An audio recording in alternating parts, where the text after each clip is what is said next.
하나님 말씀은 고린도전서 11장 7절에서 10절이 되겠습니다. 기록하겠습니다. 남자는 하나님의 형상과 영광이니 그 머리에 마땅히 쓰지 않거니와 여자는 남자의 영광이니라.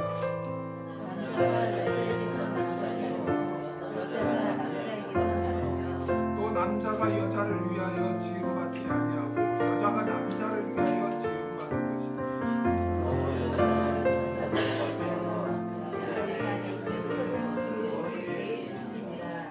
아멘. 남녀간의 영적 질서, 남녀간의 영적 질서라는 제목으로 같이 말씀을 나누고자 합니다. 고린도 교회가 사도 바울에게 교회에서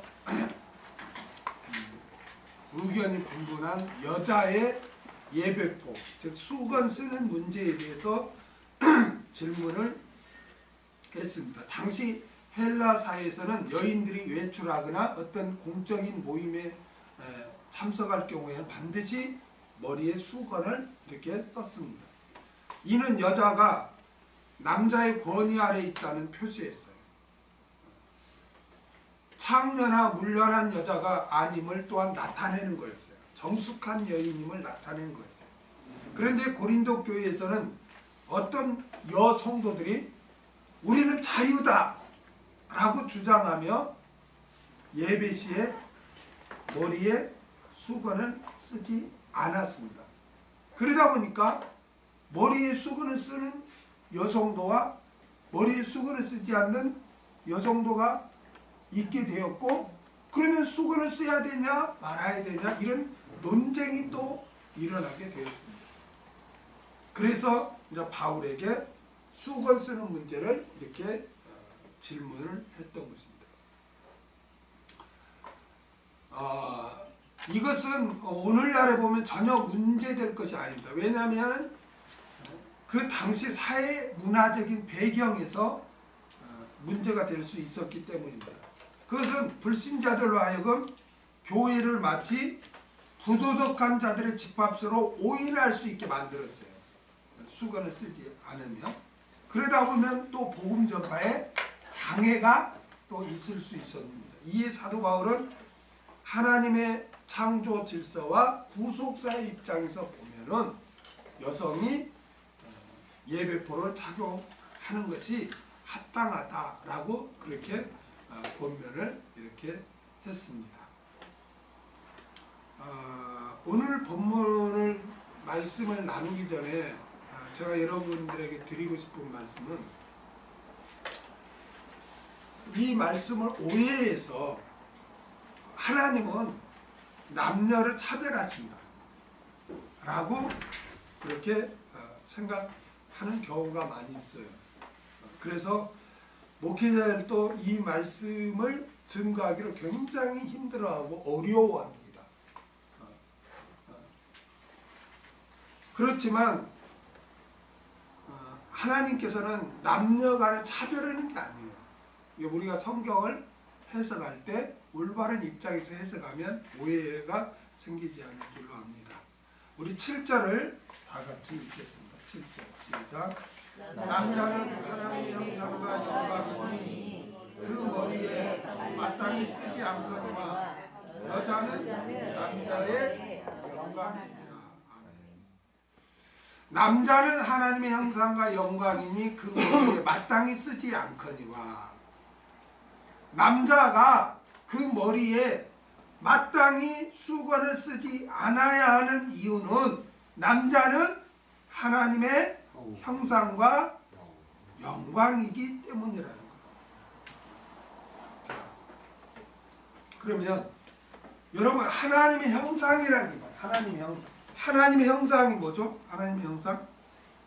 하나님의 형상이라는 것은 우리가 잘못 생각하면 하나님의 어떤 외적인 모습, 하나님의 어떤 형태를 이렇게 모양 이런 거를 말하는 걸로 오해를 하게 돼요.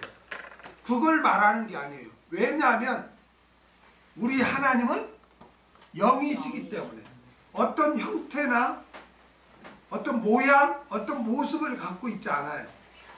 그렇죠? 하나님은 영이시기 때문에 그래요. 그러면 하나님의 형상대로 지음받았다. 하나님의 형상이라는 게 뭐냐는 거예요. 하나님의 형상. 하나님의 형상할 때 형상을 첼렘이라고 해요. 히브리어로. 첼렘. 첼렘이라고 하는데 이건 닮은 점. 닮은 점. 뭐 이미지. 닮은 점. 그러니까 하나님의 형상대로 지음받았다는 것은 하나님과 닮게 지음받았다 이 말이에요. 이해가 돼요? 이게 하나님의 형상대로 지음받았다는 말은 하나님의 어떤 모습, 하나님의 어떤 모양, 하나님의 어떤 형태로 이렇게 지음받았다. 그러니까 어떤 사람은 우리 인간이 이렇게 생겼으니까 하나님도 우리 인간처럼 생겼을 거야 이렇게 생각을 해요. 그래가지고 막 유치원 막 수염을 그려놓고 막 이렇게 하나님 할아버지를 그려놨어. 왜 그런 인식을 갖냐면 이 하나님의 형상이라는 모습을 어떤 모양, 형태, 모습 이렇게 생각하니까 그래. 근데 형상이란 말은 뭐냐면 닮은 점이에요. 닮은 점. 그러면은 하나님의 형상대로 지음받았다는 것은 다시 해석하면 인간을, 남자를 하나님을 닮게 만들었다. 아멘? 그러면 인간을 하나님의 형상대로 만들었다는 거, 그럼 뭘 닮게 했다는 거예요? 뭘 닮게 했을까요? 인간을. 하나님이 인간을 하나님의 형상대로 지었다. 그러면 하나님의 형상대로 지었다는 거는 하나님을 닮게 만들었다는 건데, 그러면 뭘 닮게 했냐는 거죠. 첫 번째는 영적인 존재로 만들었다. 하나님의 형상을 닮게 했다는 거예요. 다시 말하면 인간에게는 뭐가 있게 만들었다? 영이 있게 만들었다는, 영이 있게 만들었다. 영. 여러분, 하나님의 창조물 가운데서 동물이나 식물 이런 거에는 영이 있어요? 없어요? 없습니다. 없어요. 영이 없어요. 영이 없기 때문에 소가 죽으면 어떻게 될까요? 소가 죽으면은 사라지는 거예요. 응? 사라지는 거예요. 영이 없기 때문에. 식물, 뭐 저 배추나 뭐 이런 거 먹으면 어떻게 돼? 사라지는 거예요. 뭐 불교는 막 한생을 한다 이랬는데 그거는 진리에서 벗어나고 인간이 만든 철학이에요. 여러분, 불교는 철학이에요. 종교가 아니에요. 저는 불교 방송을 많이 봅니다. 그들이 어떻게 하는가. 내가 봐도 참 거기 앉아있는 사람 그렇게 불쌍할 수가 없어. 논리적으로 맞지 않는데 그 어렵게 막 한자를 풀어서 하는데 철학 그걸 가르쳐요. 철학. 인생이란 뭐냐 이걸 가르치는 거예요. 여러분, 인간에게는 영이 있어요. 그러니까 인간은 죽으면 사라져요? 사라지지 않아요? 그래서 인간은 사라지지 않는 거예요. 왜 인간은 사라지지 않고 내세에 반드시 가야 됩니까? 내세 천국이냐 지옥이냐를 왜 가야 됩니까? 영이 있기 때문에 그런 거예요. 영이 있기 때문에. 그래 죽으면 사라지는 게 아니에요. 왜? 하나님이 영이시잖아요. 그 영을 하나님 닮게 만들어졌기 때문에 인간은 사라지지 않아요. 여러분 생각을 해보세요. 이게 여러분 뭐 침팬지가 뭐 인간은 바텐더도 하고 뭐 흉내는 내지만 침팬지가 뭐 신을 향해서 막 제사하고 그런 거 봤습니까? 원숭이가 막 그런 거 봤습니까? 소가 뭐 하나님을 향해서 막 제사드리고 그런 거 봤습니까? 인간만은 영이 있기 때문에 어디를 가도 인간은 다 마찬가지예요. 아프리카 아마존에 가도 막 무슨 막 바다를 섬기든 아니면 고기를 잡아도 피를 막 이렇게 하는 그런 의식 제사들이 다 있어요. 절대 어떤 의존적인 신을 믿는 거 누가 안 가르쳐 줘도 아프리카 부족 어느 부족 가도 다 그렇게. 왜 그럴까요? 영이 있기 때문에 어떤 신적인 존재를 찾는 거예요. 그걸 의지하는 거예요. 짐승은 절대 그러지 않아요. 아무리 IQ 높은 짐승. 그러나 인간만은 그래요. 인간만 영이 있기 때문에. 그래서 하나님의 형상대로 인간이 지음받았다는 것은 영이 있는 존재로 만들었다는 거예요. 두 번째로 하나님의 형상대로 지음받았다는 것은 또 뭘 의미하나?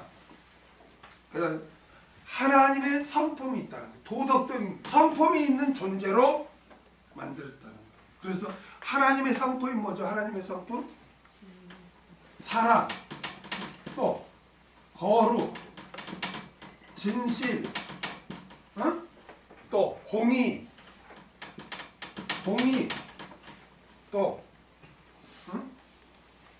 여러 가지 있죠.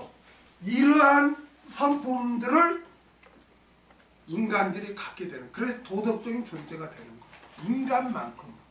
짐승 어디에 거룩, 공의 이런 게 없어요. 여러분 예수를 믿지 않아도 어느 나라 가도 이건 잘못됐다, 이렇게 해야 된다, 그런 공의가 있어요. 인간에게는 이런 성품이 있어요. 하나님의 성품이 있어요. 인간에게는. 그래서 도덕적인 존재예요. 이게 하나님의 형상대로 지음받았다는 거예요. 또 세 번째로 하나님의 형상대로 인간이 지음받았다는 것은 뭐냐면은 인간에게는 통치권이 있다. 통치권이 있는 존재예요. 인간만이 다스리는 그런 것이에요. 하나님이 우주 만물을 만드시고 누구에게 통치권을 이렇게 줍니까? 인간에게 통치권을 주죠. 그래서 창세기 1장 26절에 보면 다스리고 정복하고 충만하라 라고 하나님이 인간에게 이렇게 허락을 이렇게 하십니다.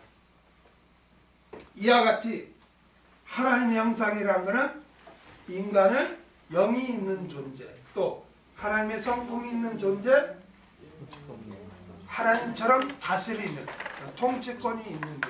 그래서 여러분 세계 어느 나라 가서도 반드시 통치가 있어요. 그렇죠? 통치가 없는 나라 있습니까? 인간에게만 이런 게 있단 말이에요. 왜? 하나님의 형상대로 지음을 받았기 때문에 그래요. 그러면 다시 이제 본문으로 돌아와서 남자는 하나님의 형상이라고 했다. 남자는 하나님의 형상이라. 여러분 그러면 여자는 뭐 하나님의 형상 아닙니까? 여자는 하나님의 형상대로 지음 안 받았어요? 여자도 하나님의 형상대로 지음을 받았어요. 그렇죠? 그런데 왜 오늘 본문에서는 남자는, 사람은 이렇게 하지 않고 남자는 하나님의 형상이라고 이렇게 했냐는 거예요. 왜 그랬을까요? 네? 남녀가 다 하나님의 형상대로 지음을 받았는데 왜 남자는, 오늘 본문에서 왜 남자만 하나님의 형상이라고 했냐는 거예요. 뭘 말하려고 그랬어요? 통치를 지금 말하려고 한 거예요. 하나님의 형상 중에서 뭐? 통치, 다스리는 것, 지배하는 것. 하나님께서는 있잖아요.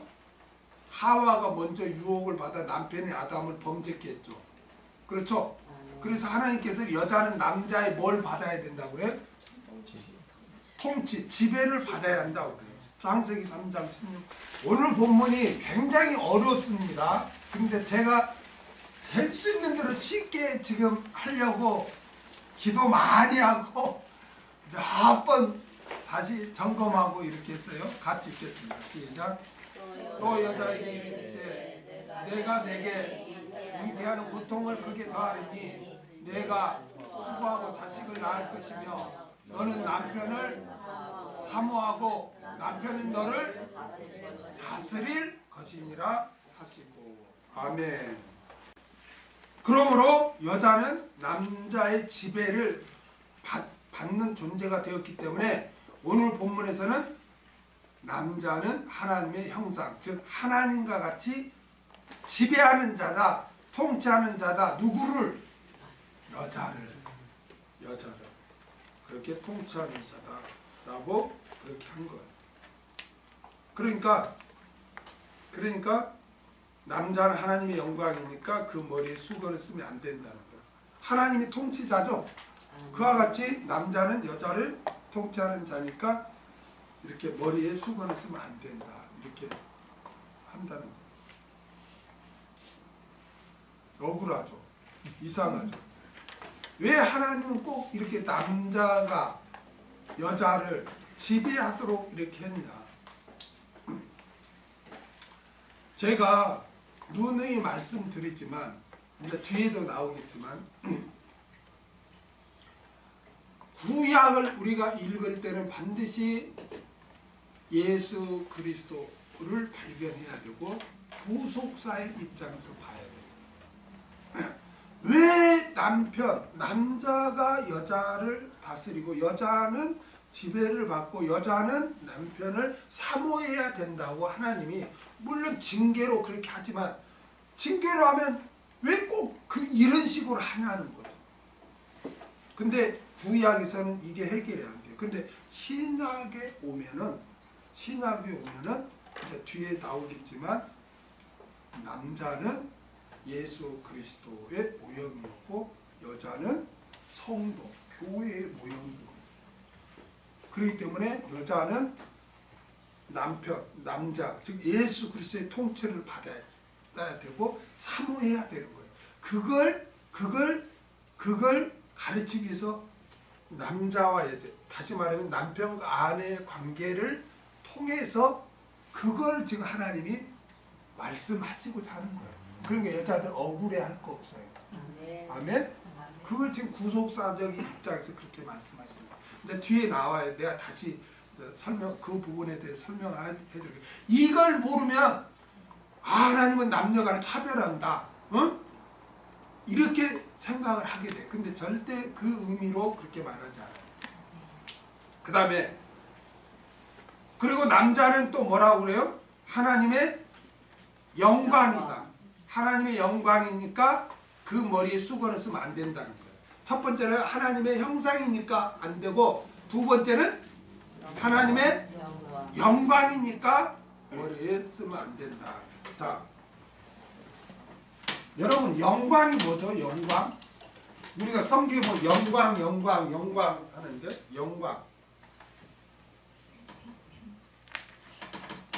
영광을 히브리어로는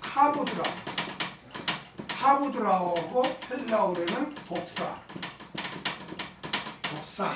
합니다. 이게 뭐냐면은 광채, 장어, 동사로 표현하면 빛나다, 발현하다. 이렇게 빛나는 것, 발현하는 것, 이게 영광이에요.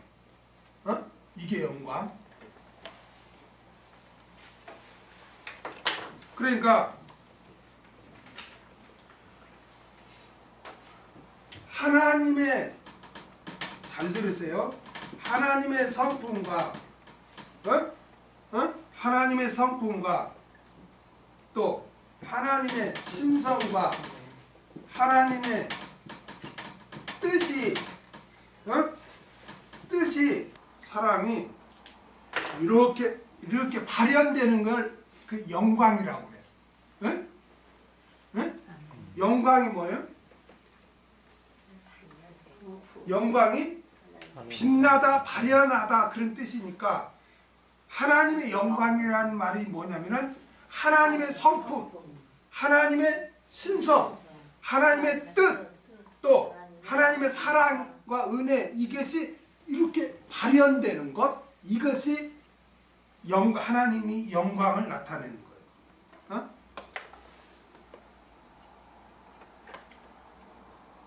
자, 저러보세요. 그러면 저러보세요. 그 우리가 하나님께 영광 돌린다 그러죠. 그럼 하나님께 영광 돌린다는 건 뭐예요? 그러면 하나님께, 여러분 우리가 하나님께 영광 돌립시다 이러잖아요. 그럼 하나님께 영광 돌리는 건 뭐예요? 그러면 하나님의 뜻? 또 잘 들으세요. 하나님께 영광 돌린다는 게 뭐냐면은 하나님께서 하나님의 성품과 하나님의 신성과 하나님의 뜻과 하나님의 사랑을 이렇게 발현할 때 그것을 이렇게 반사하는 것, 반영하는 것, 반사하는 게 하나님께 영광 돌리는 거예요. 하나님의 뜻이 왔을 때 우리가 그 하나님의 뜻에 순종하는 게 하나님께 영광 돌리는 거예요. 아멘? 그러니까 하나님의 영광을 이렇게 반사하는 것, 이게 우리가 하나님께 영광 돌린다 이거예요. 어렵지 않죠? 예를 들면 이거와 같아요. 여러분 태양이 뭐예요? 태양 발광체, 빛을 이렇게 발하는 거예요. 그럼 달은 뭐예요? 달은 반사체예요. 반사체. 발광체는 이렇게 빛을 이렇게 발하는 거고, 여러분 달 자체에서는 빛을 발하지 않아요. 빛이 없어요. 단지 뭐예요? 태양의 빛을 받아서 반사하는 거예요. 이해가 돼요? 그러면 달의 역할이 뭐냐면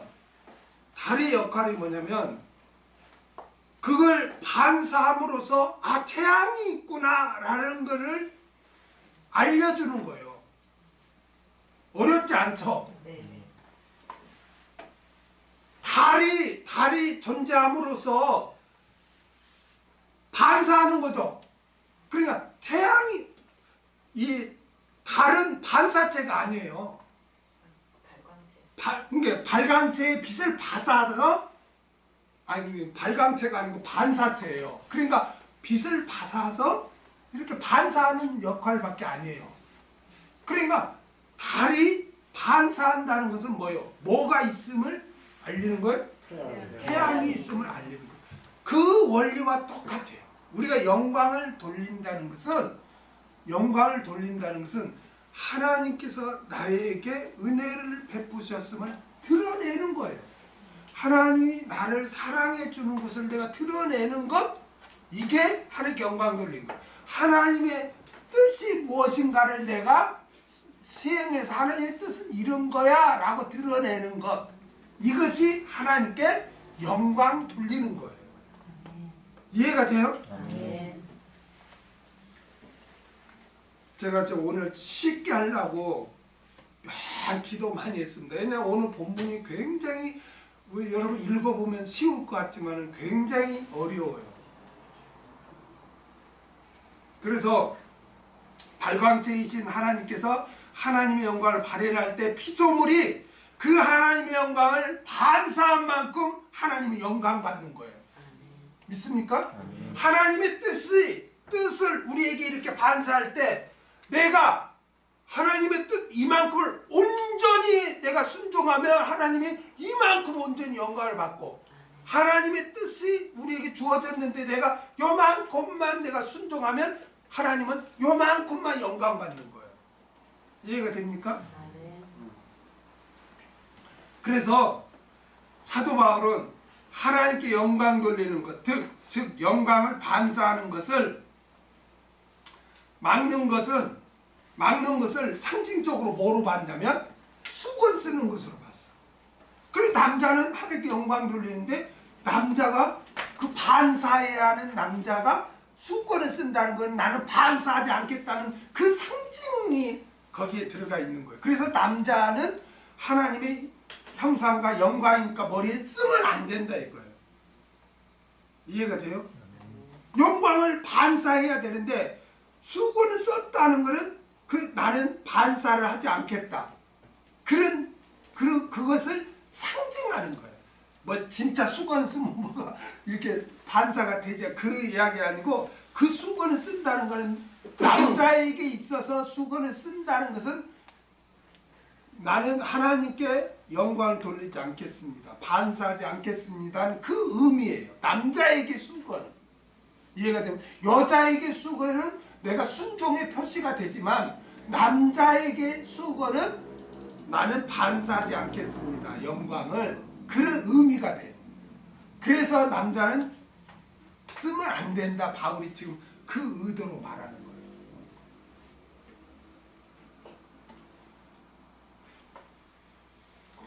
그래서 사도 바울은 하나님께 영광 돌리는 것, 즉 하나님의 영광을 반사하는 것을 막는 것을 상징적으로 남자가 머리에 수건 쓰는 것으로 표현했습니다.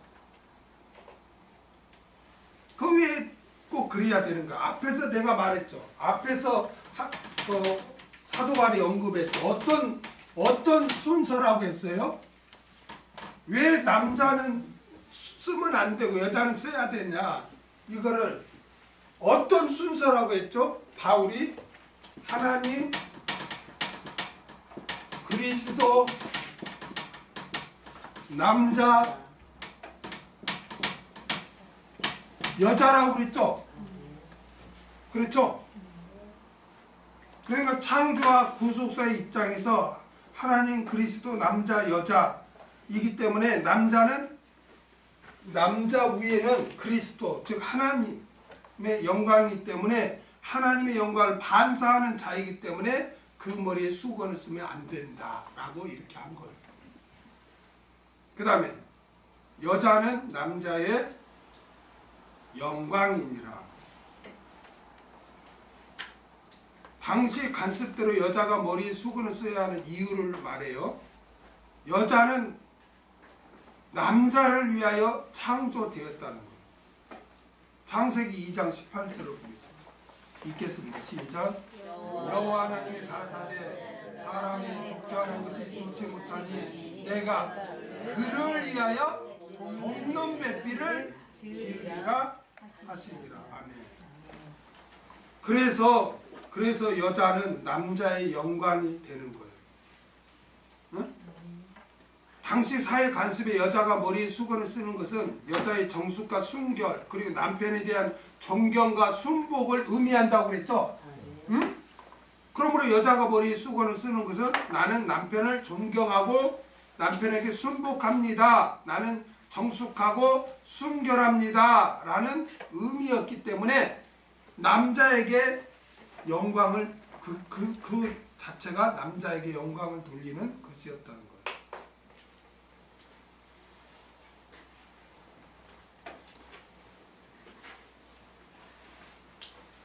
이 말씀을 가지고 여자는 남자의 영광이니라 이렇게 하니까 여자는 남자에게 이렇게 영광을 돌려야 된다. 이렇게 하니까 많은 여성분들이 억울해하고 이건 남녀 성차별이다 이렇게 생각하는데 여러분 한번 입장 바꿔놓고 생각해 보세요. 여자가 남자에게 영광을 돌리는 전제 조건이 뭐가 될까요? 자, 여기 보면 여자는 남자의 영광이다 그랬잖아요. 그러면 여자가 오늘 본문에서 여자 남자는 처녀 여자를 말하는 게 아니고 남편과 아내예요. 좁은 의미로는. 그렇게 생각하세요. 자, 여자는 남자의 영광이다. 그러면은 이 말은 여자는 남자에게 영광을 돌려야 된다 이 말이거든요. 그렇죠? 그러면 여자가 남자에게 다시 말하면 남편에게 영광을 돌려야죠. 그렇죠? 그렇죠? 영광을 돌리는데 그럼 영광을 돌리는 전제 조건이 뭐예요? 전제 조건이 뭐예요? 응? 응? 남자가 영광. 응?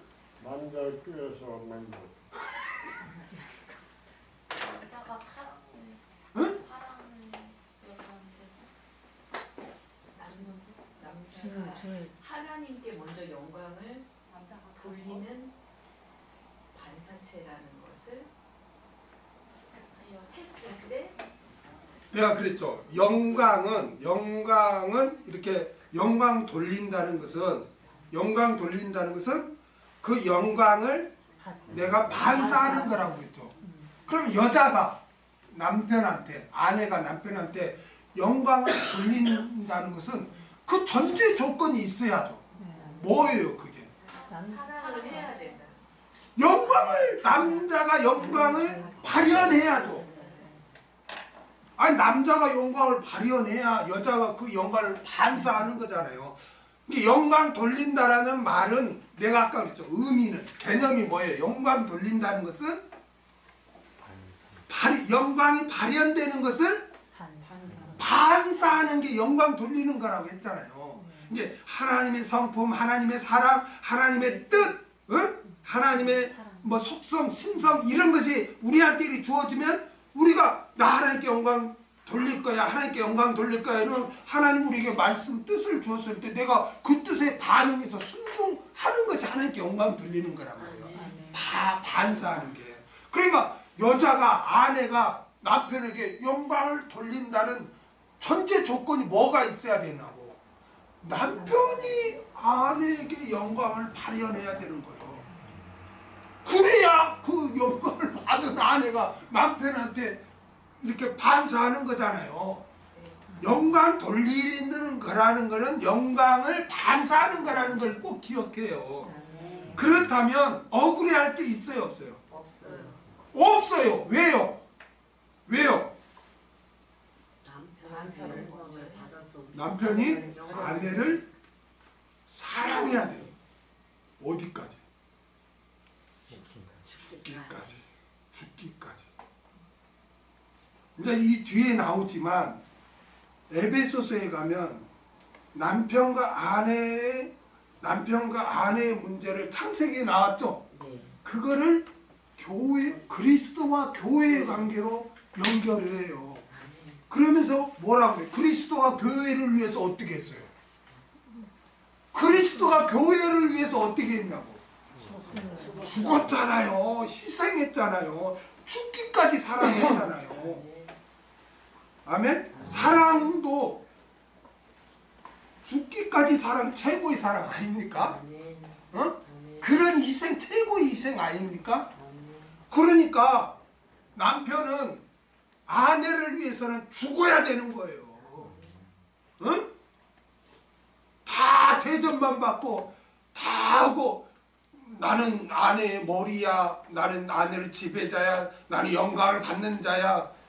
이거는 아예 자격도 없는 것이고 이건 말이 안 맞는 거예요. 아내의 영광을 받으려면 아내를 위해서 온전한 희생을 해야 돼요. 어떻게 보면 더 무거운 책임이 주어지는 거예요. 오직하면 죽기까지 해야 되냐고.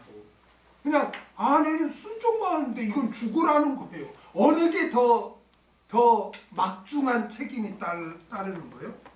남편에게 있는 거예요.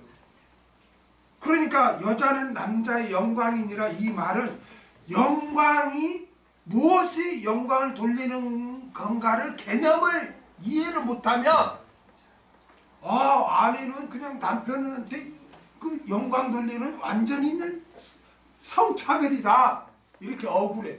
그래서 이런 거를 주회 같은 데 보면은 뭐 단의 구절 이렇게 써 있거나 아니면은 알아듣지도 못할 말하고 지나가. 어떤 거 아예 언급도 않고 2, 3절을 뭉뚱그려갖고 넘어가.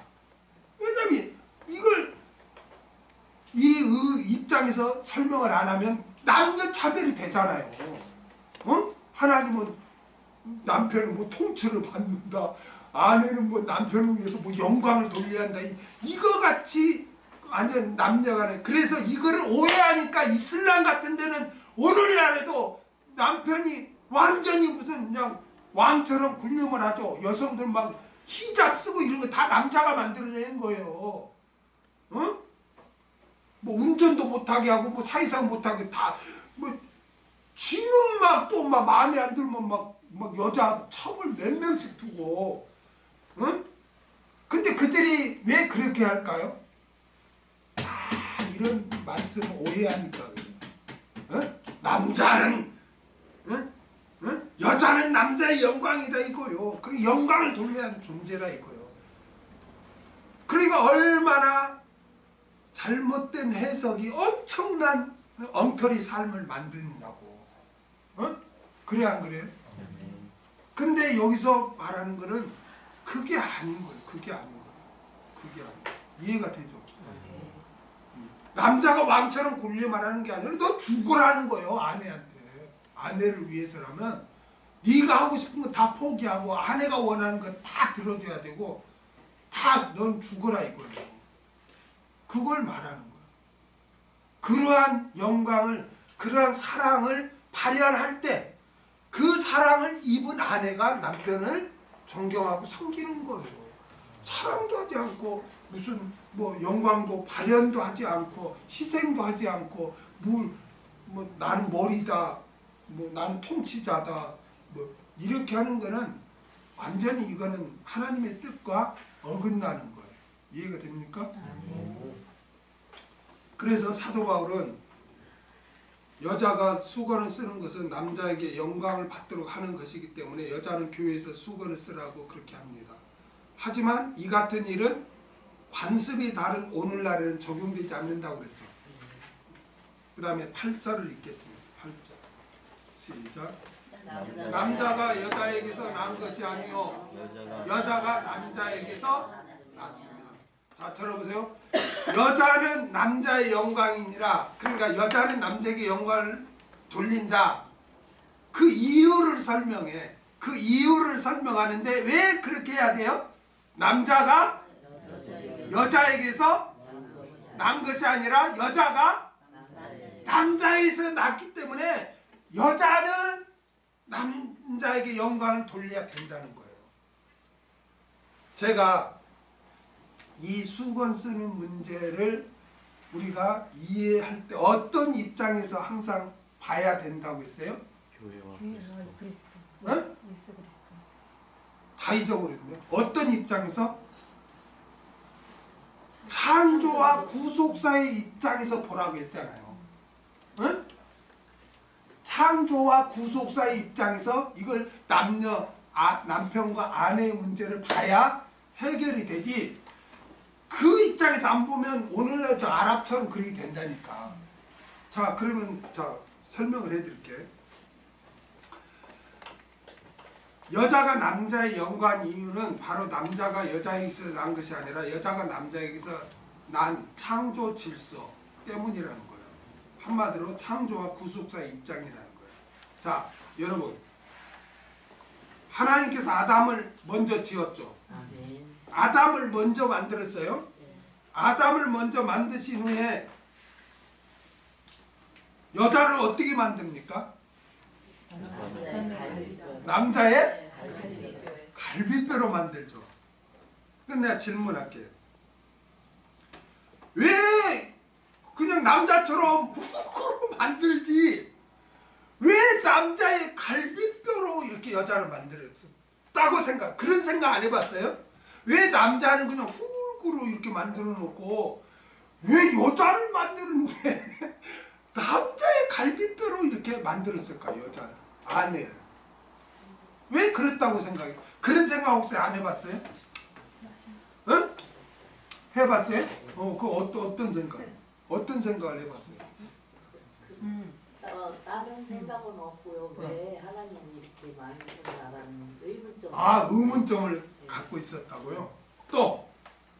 인간적인 생각으로는 네. 그러니까 하나님이 만들어 놓은 피조물에서 좀 더 편하게 만들려고 이렇게 빼고 하나님께서 영적인 그 신앙적인 네. 그걸로는 하나님이 인격적으로 동등하게 이렇게 만드시려고 동등하게 하려고 질서를 지키려고. 네? 질서를 지키려고 또 보호하기. 네? 보호. 보호하기 위해서 이게 남자가 여자를 집에 보호. 집에 보호하는 것을 알려주기 위해서 다른 흙이 아니라 같은 흙으로 만든 거라. 네? 다른 흙이 아니라 같은 거라고. 같은 존재다. 또 박미희 한 몸이다. 어? 둘이 한 몸이다. 둘이 한 몸이라는 거. 근사치가 오네.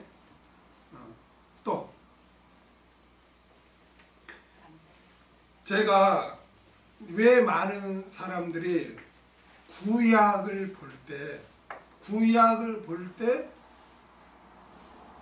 왜 어려워하고 해석하기를 어려워하냐면 구약을 볼 때는 항상 구속사의 입장에서 봐야 돼요.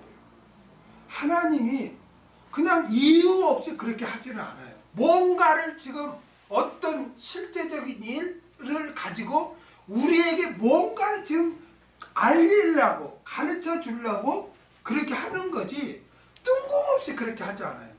그럼 하나님이 뭔가를 우리에게 알려주고자 하는 것은 뭐냐? 그것은 우리 구속사예요. 하나님이 우리에게 구원해야 돼. 너희가 어떻게 내가 너희를 구원하고 너희가 어떻게 구원을 받는가를 알려주는 게 성경이에요. 그렇죠? 그래서 성경은 전체적으로 예수 그 구속사의 중심은 누구예요? 예수님이에요. 그래서 구약에서 예수 그리스도를 발견해야 된다고 그러는 거예요. 자, 그럼 그 입장에서 보면은 이제 쉬워지는 거예요. 왜 여자를 갈비뼈, 남자의 갈비뼈에서 그렇게 만드는가? 자, 남자의 왜 옆구리에 있죠, 갈비뼈가. 그래 왜 이 남자의 갈비뼈에 여자를 취하냐면 신약 성경에 보면 남자는 그리스도를 의미해요. 응? 그리스도를 의미해요. 그리고 여자는 교회, 성도를 의미해요. 신학 입장에서 보면. 이해가 돼요?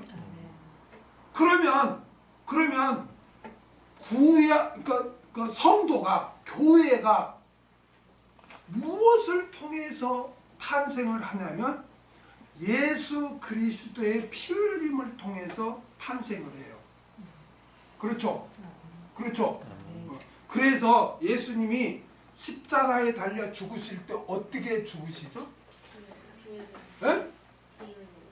창을 찔려서 피를 어디에? 옆구리에 창에 찔려요. 그래서 무엇을 쏟아? 피를 쏟아요. 그 사건이 한번 볼까요? 요한복음 19장 34절 시작. 그중 한 군병이 창으로 옆구리를 찌르니 곧 피화물이 나오더라. 아멘. 예수님이 십자가에 달려서 피를 어떻게 쏟냐면 옆구리에 창을 맞으심으로 피를 쏟아요. 할렐루야. 이것이 바로 이 사건이 창세기에 아담의 옆구리에서 갈비뼈를 취하려면 피가 흐르잖아요. 그렇죠? 아니 사람 갈비뼈를 해서 취하는데 피가 안 흘리냐고. 예? 그래서 옆구리에 갈비뼈를 취해서 이렇게 하와를 만드는 거예요. 어? 그래서 여자를 만드신 의도는 여자를 남자의 돕는 배필로 주시기 위해서요. 그러니까 구약에서 신랑, 그래서 성경에 보면 신랑 신부란 말이 나오죠. 그래서 구약의 남편은 예수 그리스도의 모형이고 구약의 아내는 교회, 성도의 모형이에요.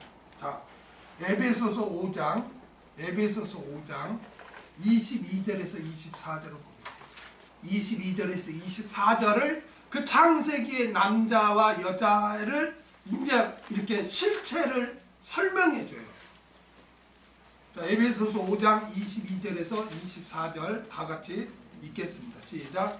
아내들이여 자기 남편에게 복종하기를 누구의 아들 알아? 주의 아들. 자, 남편을 누구와 연결시켜? 주와 연결시켜요. 자, 그 다음에 23절 시작. 이는 남편이 아내의 머리됨이 그리스도가 교회의 머리된 것 같다. 자, 들어보세요.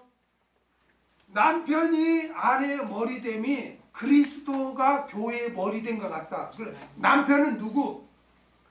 그리스도. 아내는 누구? 교회라고 지금 설명을 해주잖아요. 이해가 돼요? 그 다음에 그러나 교회가 그리스도에게 하듯, 그러니까 교회가 그리스도에게 하듯, 즉 복종하고 순종하고 섬기듯이 교회가 우리가 지금 그러잖아요. 그리스도께. 그렇죠? 그러듯이 또 아내들도 범사에 그 남편에게 복종할지니라. 그렇죠? 그렇게 연결시키죠. 그 다음에 25절. 남편들아 아내 사랑하기를 그리스도께서 교회를 사랑하시고 위하여 자신을 주신 같죠. 자신을 주었다는 건 뭐예요? 죽었다는 거예요. 교회를 위해서 희생했다는 거예요. 어? 그러니까 남편들은 아내에게 어떻게 하라는 거예요? 그리스도가 교회를 위해서, 성도를 위해서 희생하고 죽어준 것처럼 아내를 위해서 뭐 하라는 거예요? 희생하라, 죽으라는 거예요. 그러면은 여러분, 아내가 남편에게 순복하고 이렇게 하는 거하고 남편이 아내를 위해서 죽어주는 거, 어느 게 더 쉬워요? 어느 게 더 쉬워? 순종하는 게 더 쉬운 거지. 이해가 돼요? 그러니까 억울해할 거 있어 없어? 없습니다. 어? 없습니다. 아니 그래도 나 남편한테 머리 잃어서 나 순종 안 할래 이런 거예요? 순종해야 돼, 안 해야 돼요? 네. 여러분, 말세가 될수록 무질서해요. 디모데전서에 보면 말세가 되면 고통하는 때가 있는데 자식이 부모를 거역한대. 어? 근데 말세가 되면 여자들이 입김이 더 세가지고 남편을 쥐락펴락해. 요즘 그러면 안 돼요. 남편은 머리예요. 존경하고 섬겨요. 그게 진정한 그리스도인이에요. 깔보고 무시하고 하면서 나 주야, 네 눈에 보이는 네 남편도 존경하고 섬기지 못하면서 어떻게 눈에 보이지 않는 주님을 네가 섬긴다고 할 수 있느냐. 그렇게 주님은 말한다잖아요. 네가 눈에 보이는 네 부모를 공경하지 않으면서 어떻게 눈에 보이지 않는 하나님 아버지를 네가 공경한다 할 수 있느냐. 그렇게 하잖아요. 이 세상 것은 다 모형이라고 그랬죠. 어? 그러니까 이 모형을 통해서 우리가 훈련을 받는 거예요. 믿습니까? 그러면 자녀들은 부모님이 나에게 뭘 해줬냐 안 해줬냐 떠나서 부모는 하나님의 대리자예요. 그렇기 때문에 부모에게는 공경하고 하나님처럼 섬겨야 되는 거예요. 어? 제가 전에도 말했지만 부모는 뭐 나를 낳아준 분만 부모가 아니에요. 응? 시부모, 장인장모 법적인 부모예요. 나를 낳아주지 않았지만 법적으로 부모라고. 이해가 돼요? 그럼 어떻게 해야 돼요? 하나님처럼 공경해야 돼요. 하나님은 영이니까 자녀를 직접 낳을 수 없죠. 그럼 부모의 몸을 빌려서 낳은 거예요. 그러니까 부모를 우습게 생각하면 안 되고 부모는 하나님의 대리자라는 것을 꼭 명심해야 돼요. 근데 부모를 경모로 여기면서 어떻게 하나님을 나 잘 섬겨, 이건 말도, 하나님이 그건 네가 눈에 보이는 네 부모도 못 섬기면서 어떻게 눈에 보이지 않는 하나님 섬기면 너 거짓말쟁이야 이러잖아요. 똑같은 거예요. 아니 내가 주님을 섬깁니다. 주님은 경배받아 주옵소서, 영광 돌립니다. 막 이러면서 자기 남편을 깔보고 우습게 여기면 그게 무슨 저희 그리스도인이냐. 이렇게 하니까, 이런 행동을 하니까 그런 거는 세상 사람들이나 따지는 거예요. 어떻게 세상 것 때문에 이러고 저러고가 차이가 납니까? 성경에서는 무슨 세상 것 때문에 그렇게 하라는 게 아니잖아요.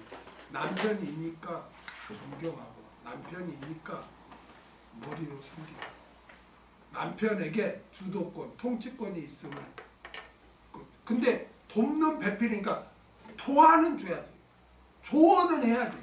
그럼 결정권은 남편에게 있다는 거죠. 기분 나빠하지 마요. 나는 성경대로 하는 거지. 가르치니까. 기분 나빠. 그럼 남편은 좋아할 거 없어. 사람은 자기의 유익을 굳지 않고 상대방의 유익을 구한다고 했어요. 나는 이렇게 하고 싶고 나는 이게 좋고 이렇게 하고 싶지만 상대방이 원하면 그 들어줘야 되는 거예요. 또 그게 나는 나의 주장, 나의 고집, 나라는 게 존재하면 안 돼. 온통 상대방께 다 알아서 하십시오라고 이렇게 맡기는 거예요. 희생하는 거예요. 섬기는 거예요. 종이에요. 종이에요. 종노릇 해야 되는 거예요. 네? 또 남자들이 대답을 하니 죽기까지 사랑합시다. 아멘. 희생합시다.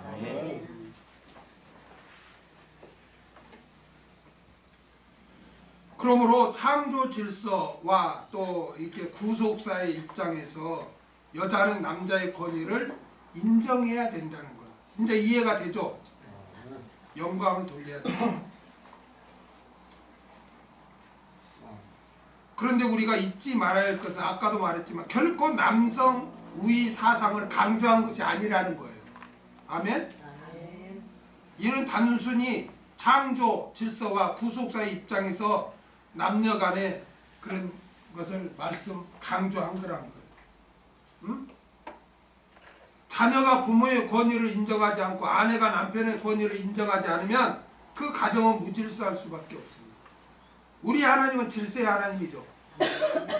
그리고 창조 질서가 유지되게 하기 위해서는 인간은 하나님의 권위를 인정하고 자녀는 부모의 권위를 인정하고 아내는 남편의 권위를 인정해야 합니다. 아멘? 오늘따라 아멘이 좋고 기분 나빠서 그럴까? 성경 하나님의 뜻이에요. 이거는 남편의 권위를 인정하시기 바랍니다. 9절 읽겠습니다. 9절 시작. 또 남자가 여자를 위하여 지음을 받지 아니하고 여자가 남자를 위하여 지음을 받은 것입니다. 사도 바울은 8절에서 남자가 여자에게서 난 것이 아니고 여자가 남자에게서 났다고 증거했죠. 그리고 9절에서는 그 이유를 설명하는데 왜 하나님께서는 여자가 남자에게서 나게 했는가? 그는 여자가 남자를 위하여 지음 받았다는 거예요. 그래서 창세기 2장 20절에서는 아까 뭐라고 그랬죠? 돕는 배필이다. 돕는 배필. 돕는 배필이다 그랬어요.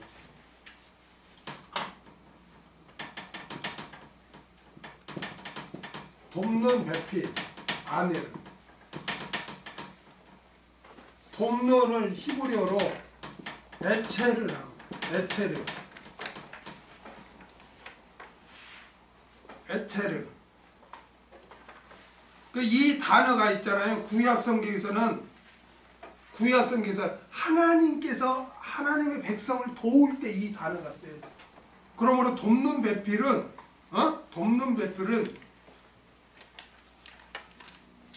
어떻게 보면 노예가 주인의 명령에 복종하듯이 남편에게 시중 드는 것이 아니라 오히려 그 주인의 사랑으로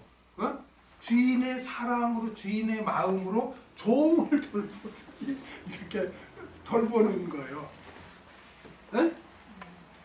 여러분 남자는 있잖아요. 단순해요. 네? 네? 단순해 남자는.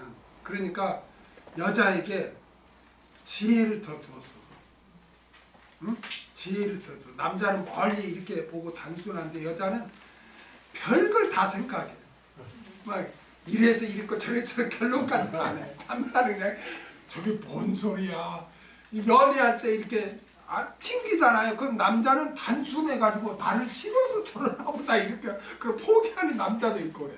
남자는 그렇게 단순해. 여자는 별걸 다 내가 이렇게 했을 때 어떨까 저럴까 튕길까 어떨까 다 해. 다 세세한 걸 다 하는데 남자는 단순해가지고 저게 뭔 소린지 이해를 못해. 그러니까 남편한테 막 돌려서 말하지 마. 그냥 단순하게 말해. 단순하게. 그래야 남자는 알아들어. 그냥 막 돌려서 말하면 지금 저 옆에 있는 것 같은 뭘 말하는 거야. 이해를 못 알아들어. 남자는 단순해서. 그래 여자는 그만큼 지혜가 많아요. 그래서 그 도우라고 하나님이 여자에게 지혜를 준 거예요. 아멘? 그러니까 남자를 돕는다 해서 뭐 종처럼 뭐 그냥 복종해서 돕는 게 아니고 부족한 면을 단순한 면을 나에게 도우라고 하나님 만나게 해줬다. 그렇게 생각해서 기도하시고 잘 이렇게 잘 남자를 구슬려 말로 잘 이렇게 이해하기 쉽게 이렇게 해서 올바르게 갈 수 있도록 하고 또 막 격려도 해주고 남자는 단순해가지고 막 격려하면 그냥 기분이 째져가지고 죽는 줄 모르고 막 나가. 그러니까 그렇게 해줘야 돼. 그렇게 격려해주고 위로해주고 이렇게 조언해주고 그게 돕는 배필이에요. 아멘? 하나님께 그 영광 돌리는 데 있어서 아담을 돕는 배필로 여자를 창조하신 것입니다. 바울은 이 점을 염두에 두고 여자가 남자를 위해 창조되었다는 사실을 강조하고 있습니다. 그러니까 남자가 하나님께 영광 돌릴 때 그를 잘 이렇게 아내가 도와야 된다는 거죠. 그래서 여자는 남자의 영광됨을 설명하고 있습니다. 자, 10절 읽겠습니다. 10절 시작. 이러므로 여자는 천사들에 인하여 권세 아래 있는 표를 그 머리에 둘지니라. 이러므로는 오늘 본문 7절부터 증거한 것에 대한 결론이에요. 결론인데 그것은 여자는 천사들을 인하여 권세 아래 있는 표를 그 머리에 두라는 거예요. 천사들을 인하여 권세 아래 있는 표를 그 머리에 두라. 이게 무슨 뜻입니까, 대가리? 천사들을 인하여 우리나라 말인데 읽어놓고 무슨 말인지 모르겠어. 여자는 천사들을 인하여 권세 아래 있는 표를 그 머리에 둘지니라. 자, 이걸 알려면 천사의 역할을 알아야 돼요. 천사의 역할 첫 번째가 뭐예요? 하나님의 심부름꾼이에요.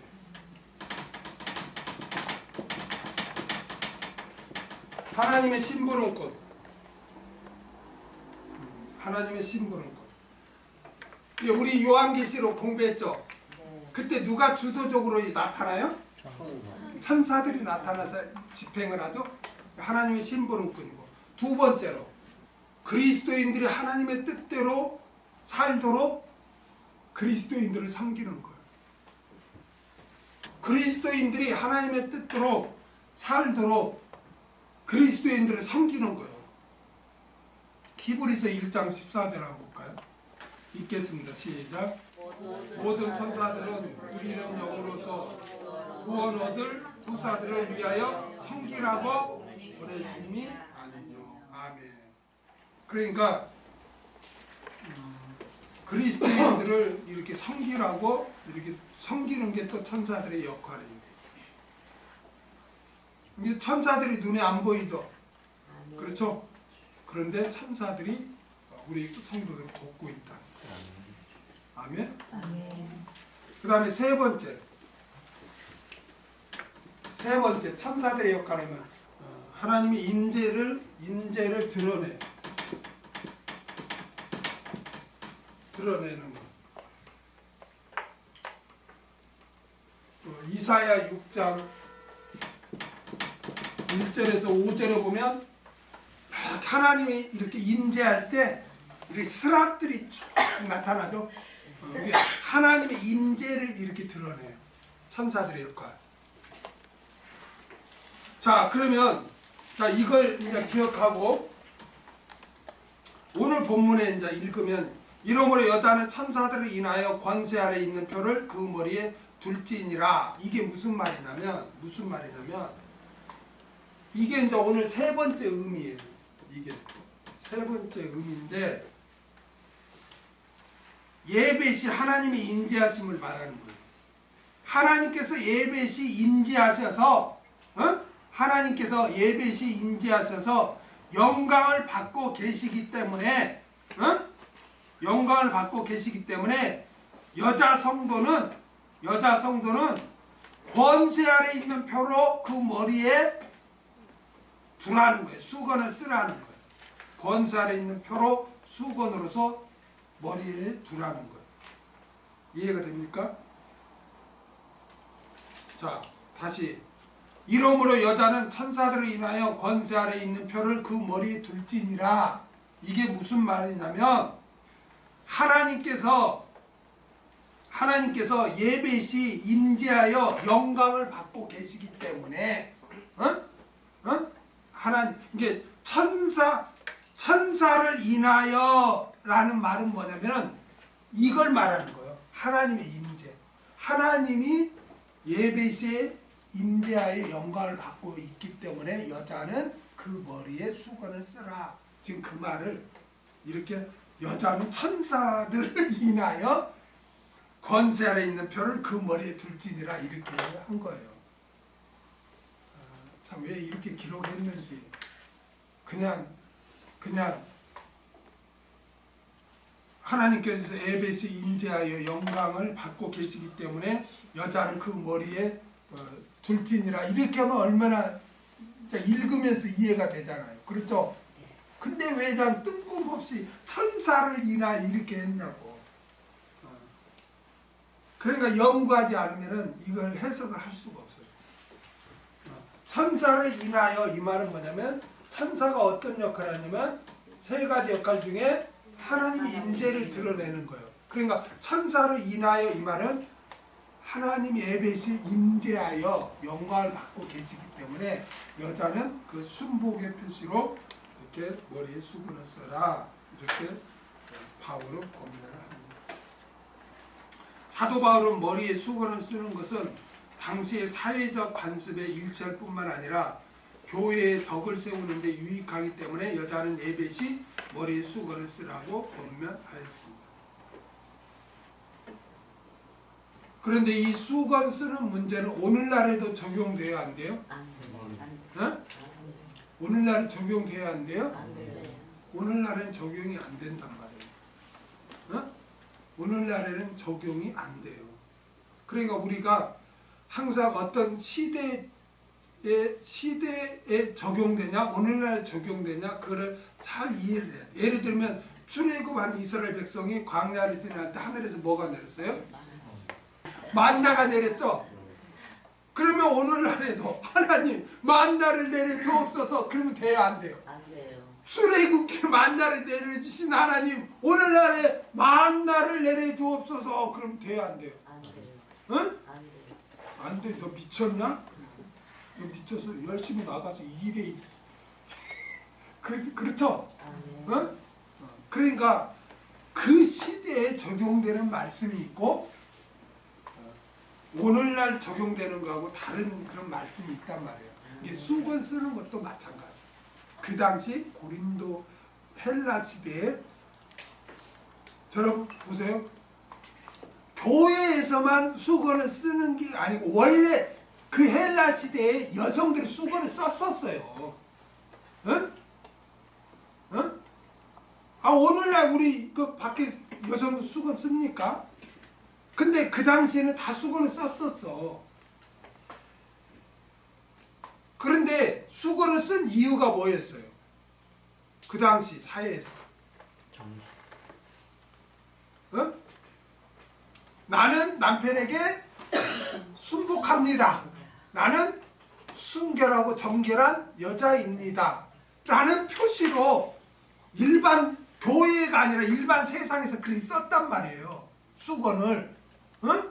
수건을 그렇게 쓰고 있었는데 이제 교회가 고린도 교회가 생겼잖아요. 그러니까 이제 그런 문화적인 배경하에 예수를 믿고 교회에 딱 왔는데 어떤 여자는 이제 수건을 쓰고 어떤 여자는 야 예수 안에서 나는 자유야 하니까 안 쓰고 그런 자 쓴 사람이 있고 안 쓴 사람이 있을 거 아니에요. 그러니까 야 이걸 어떻게 하지? 그래갖고 이제 다른 데 있는 바울한테 편지로 이걸 어떻게 해야 됩니까? 라고 물은 거예요, 질문을. 그러니까 바울이 대답하기를 그 당시에 이 수건을 안 쓴 여자들이 누구였냐면 창녀들, 또 아주 음란한 여자들, 뭐 이런 여자들이 안 썼단 말이에요. 그러니까 이제 교회가 확장돼야 할 거 아니에요? 아멘.